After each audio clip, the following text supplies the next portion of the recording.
मेरी रानी, तुमने दो दो अंडों को जन्म दिया। मैं तो एक ही बच्चे की कामना कर रहा था, क्योंकि उसकी हमेशा से इच्छा थी कि उसकी एक बेटी हो।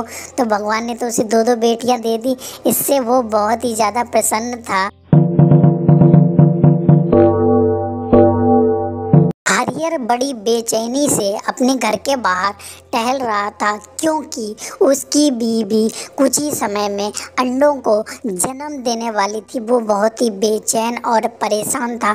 हे मेरे भगवान, पता नहीं क्या होगा, मेरी बीवी की रक्षा करना। ऐसा कहकर हरियर बहुत परेशान होने लगता है। तब भी उससे किसी की रोने की आवाज़ सुनाई देती है। वो दो बच्चों की आवाज़ होती है। हरियर भागकर घर के अंदर आता है तो वो देखता है कि उसकी बीवी ने दो अंडों को जन्म दिया है। वो बहुत खुश होता है और अपनी बीवी से कहता है, मेरी रानी, तुमने दो दो अंडों को जन्म दिया। मैं तो एक ही बच्चे की कामना कर रहा था। कुछ समय बाद अंडे फूट जाते हैं और उनमें से दो बहुत ही प्यारी जुड़वा बेटियां निकलती हैं। हरियर उन्हें देखकर और ज़्यादा खुश हो जाता है, क्योंकि उसकी हमेशा से इच्छा थी कि उसकी एक बेटी हो। तो भगवान ने तो उसे दो दो बेटियां दे दी। इससे वो बहुत ही ज़्यादा प्रसन्न था। धीरे धीरे समय बीतने लगता है और उसकी बेटियां बड़ी हो जाती हैं। एक दिन वो अपनी माँ से कहती हैं, माँ, हम लोगों की शादी करना तो एक ही घर में करना। मैं अपनी छोटी बहन के साथ ही रहूँगी और एक ही घर में मैं जाऊँगी।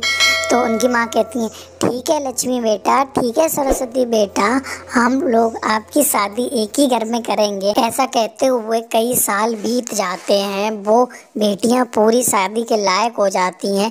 एक दिन दोनों बेटियां मिलकर अपने पापा को, जहाँ पर वो काम करते हैं, खाना देने के लिए जाती हैं। तो उनके बेटा कहते हैं, अच्छा बेटा, मेरे लिए खाना लाए हो। तो वो बहुत खुश होते हैं। वहाँ पर दुकान का मालिक आता है और वो कहता है, हरिहर, तुम्हारी बेटियां तो बहुत ही संस्कारी हैं। तुम अगर कहो तो मैं शादी के लिए बात चलाऊं। तो हरिहर कहता है कि मेरी दोनों बेटियां एक ही जगह शादी करना चाहती हैं, तो आप ही बताओ कि ऐसा कैसे संभव है। तो उनका मालिक कहता है कि तुम बिल्कुल परेशान मत हो, मेरे एक दूर के रिश्तेदार हैं, उनके दो दो बेटे हैं, मैं उनसे शादी के बाद चलाता हूँ। ऐसा कहकर वो मकान मालिक कुछ दिनों में अपनी उस रिश्तेदार को लेकर हरिहर के घर पर आता है। वहाँ पर वो उनकी बेटियों को देखकर वो लेडीज़ बहुत खुश होती है। उनके दोनों बेटे भी संस्कारी थे। वो लेडीज़ कहती है, बहन जी, ना तो हम दहेज लेते हैं और ना ही हम दहेज देते हैं। मुझे आपकी बेटियाँ बहुत पसंद हैं। अगले महीने की 1 तारीख पर हम आपकी दोनों बेटियों के साथ, अपने दोनों बेटों के साथ शादी करवा देते हैं। फिर शादी की तारीख आ जाती है और सभी हंसी खुशी शादी में एंजॉय करते हैं।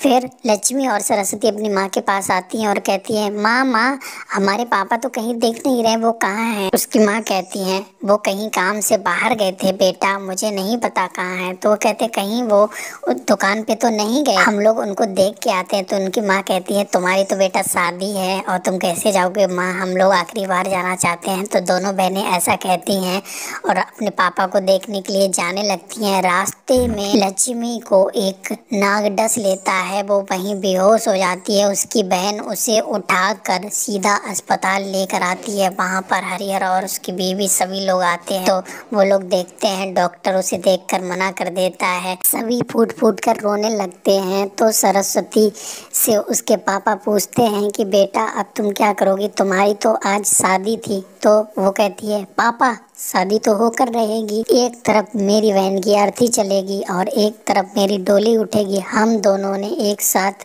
रहने की कसम खाई थी, तो सब कुछ एक साथ ही होगा। उसकी जिद के बारे में कोई कुछ भी नहीं कहता है और सभी उसकी शर्त मान लेते हैं।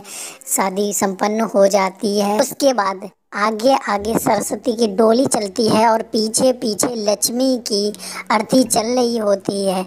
सच ही है, एक तरफ जब जब डोली उड़ती है तो दूसरी तरफ एक अर्थी उड़ती है।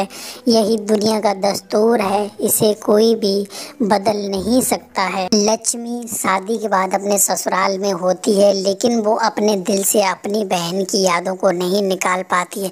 वो अपनी बहन की तस्वीर को देखती है और कहती है, काश हम लोग एक साथ रहते। सच ही है, एक तरफ अर्थी उड़ती है तो दूसरी तरफ एक डोली उड़ती है। यही जीवन की खुशहाली, यही जीवन का दुख है, यही जीवन का अंत है।